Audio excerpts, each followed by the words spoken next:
toujours fait mon travail de façon intègre, de façon honnête. On vient pas d'inventer la roue à trois boutons, là. Mieux vaut de la mauvaise information que pas d'information pantoute. Olivier! Oui, bien d'abord, on va parler un peu de Montréal qui va pas très bien selon mes sources dans la vieille capitale. C'est parce que, comme l'explique Jeff Fillion, Montréal est en train de devenir une ville fantôme. Je me sens mieux à Toronto qu'à Montréal.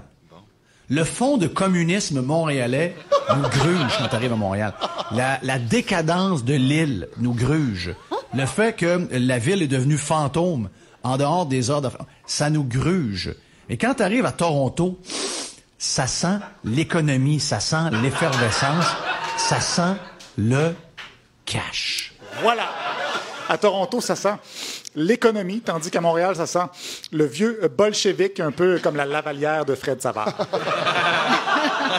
Et juste pour être clair, là, quand il parle de communiste et de fantôme, Jeff Fillion ne fait pas allusion à la fusion entre Québec solidaire et Option nationale. Ça, c'est un autre dossier. Oh! Franchement. Du côté de Québec, par contre, on a au moins un projet de société très rassembleur. C'est le SRB, le système rapide par bus que le maire Labaume veut implanter. Une proposition qui fait l'unanimité chez les animateurs d'une certaine frange radiophonique. Ils n'en veulent unanimement pas et se sont même alliés pour dénoncer ce projet de transport en commun fait au détriment de leur projet à eux, qui est de ne pas être obligé d'être assis à côté de quelqu'un dans un autobus.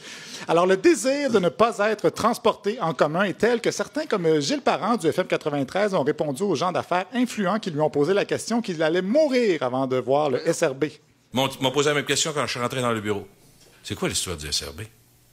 C'est pas des caps, là. Des gens d'affaires, des gens d'action, comprennent pas. Ben moi, j'ai dit à un moment donné, c'est assez, je veux pas mourir en ayant... Puis je suis pas pressé de mourir, là. En ayant laissé passer ça, puis en disant, bah, c'est de même, tu sais. C'est comme les parents qui disent à leurs enfants qui prennent de la drogue, ils disent, bon, on est rendu là, hein. Mais non, on n'est pas rendu là. On n'est pas rendu là. Le SRB, ça marche pas. Non, ils vont pas abandonner devant le projet des drogués du vivre ensemble. Une campagne très importante pour la sauvegarde de concessionnaires automobiles de Québec, mais surtout très importante pour la sauvegarde des pubs de concessionnaires à la radio de Québec. Évidemment, il y a certains politiciens qui ont profité de l'occasion pour embrasser l'idée des radios. Le candidat à la chefferie du Parti conservateur, Stephen Blaney, est contre le projet.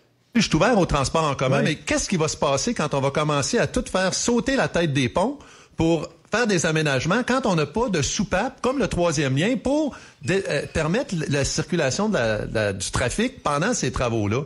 Moi, j'appréhende des lendemains qui déchantent avec un projet qu'on nous présente, comme je le disais, comme mer et monde. Alors, trois choses ici. D'abord... Trois choses, entre autres. Construire un troisième pont au cas où la réparation des deux autres causerait de la congestion, ça me semble pas très visionnaire. Ensuite, on ne dit pas des lendemains qui déchantent, mais des lendemains qui chantent ou des lendemains qui gueulent dans un micro, dans le cas de Québec. Et enfin, présenter un projet comme Mer et Monde, ça se dit pas. L'expression, c'est promettre Mer et Monde ou Monts et Merveilles. Sinon, moi, j'ai un projet Terre et Mer avec un bon verre de vin ce soir. Ça, c'est pas la même chose. Et parlant d'expression du terroir, ben, M. Blaney semble avoir voulu surfer sur la vague culinaire de Manon Massé en nous proposant lui aussi sa recette de pogo. Quand on veut, on peut. Écoute, au Québec, là, moi, je suis un ingénieur. Là, on a fait le barrage de la Manic 5. On est capable de faire des projets d'infrastructure. On a fait le pont-tunnel Hippolyte à Fontaine. Mais... Let's go, les pogos. Hein? Let's go, les pogos. Ça, c'est le petit surnom affectueux des promoteurs du troisième lien, je suppose. Dans un autre ordre d'idée, il y a Luc Lavoie de TVA qui nous a parlé cette semaine des fonctionnaires tablettés. Un phénomène qui me désole tout autant que M. Lavoie. Hein. À Radio-Canada aussi, on en a des tablettés. Il y en a même qui ont un micro, des fois. Mais franchement, j'ai un petit problème avec son... Pénélope, ça fait pas longtemps qu'elle a... Hey. T'es rendu amer, Olivier, là, c'est triste à voir. Ça fait longtemps que je suis amer. Mais j'ai un problème avec... amère. Mon Dieu. Non, mais c'était correct. Pour vrai, c'était pas si mal. J'aime ça. Avec un verre de vin, ça passe mieux. Sans plus. Oui. Mais j'ai un petit problème avec l'argumentaire de Luc Lavoie parce que pour s'opposer aux chiffres du ministère, il propose ses propres chiffres. Pierre Moreau dit 48 ou 42. 42, oui. Mais là, il prend ça où, ce chiffre-là? Mais il dit que non, il a fait l'examen lui-même, puis il a posé des questions aux dirigeants des ministères, et tout ça. J'irais plutôt sur 142 ou 464, je ne sais pas trop quoi, mais tout le monde sait. D'ailleurs, sur ma page Facebook, quand j'avais publié cette nouvelle-là, il y a des tas de gens qui étaient des fonctionnaires qui sont intervenus et qui ont dit « Mais c'est quoi la surprise? » Bon, moi, j'aime ça dans ce temps-là, aller vérifier quand les commentateurs citent leur page Facebook pour revoir c'est quoi le tas de gens qui l'appuient. M. Lavoie a parlé 2 fois de fonctionnaires tablettés sur Facebook. Une fois, il a obtenu 17 commentaires, dont 4 commentaires de personnes qui disent effectivement avoir déjà entendu parler de fonctionnaires tablettés. Et l'autre fois, 13 commentaires et un seul témoignage en ce sens-là. Alors, le gros tas de Luc Lavoie, finalement, c'est un petit tas, mais il s'en sert quand même comme argument devant des milliers de spectateurs. Alors, on n'a plus les sondages scientifiques qu'on avait. Mais un qui n'est pas sur une tablette ni dans un placard, c'est Éric Duhem. Il nous a parlé cette semaine de cette histoire d'un producteur de films de tout nu qui a proposé 10 000 $ au petit Jérémy pour que celui-ci participe à un de ses films. Et M. Duhem en a profité pour nous rappeler qu'il était un homme de principe. Mais quelqu'un t'arrive avec une valise pleine d'argent qui déborde, puis tu dis, regarde, tu baiserais-tu ma femme, puis je vais te filmer? Me semble que tu dirais non. Ben voyons donc. Tout le monde a un prix. On a tout un montant. C'est juste que le montant d'argent est différent. Mais on a tout un prix. On est tous des guidounes, puis on est tous des stars porno en devenir. On n'a juste pas eu le bon montant qu'on voulait pour le faire. Bon, encore une fois, il se base sur son cas personnel pour extrapoler. Tout le monde n'est pas Demi Moore dans Proposition indécente. Normalement, ici, j'aurais fait une joke sur Jean-Sébastien, mais comme il n'est pas là, je vais m'abstenir de dire qu'il est un peu la guidoune qui confirme la règle. Mais on a plus tard appris que son prix à lui, à Éric Duhem, c'était 200 000 $. Alors, il nous démontre que pour un homme de droite, il n'a pas bien compris le concept de l'offre et de la demande.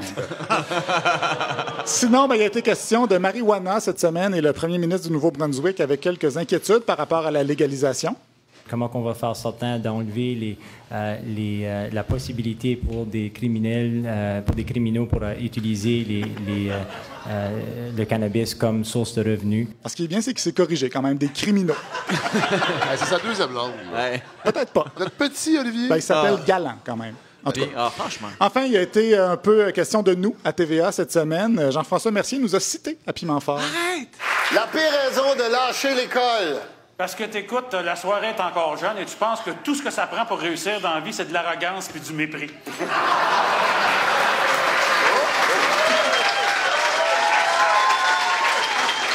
Il y a plus de monde qui l'ont compris dans la salle ce soir qu'ils l'avaient compris à TV. Je pense que oui. C'est niché, mais c'est un peu vrai.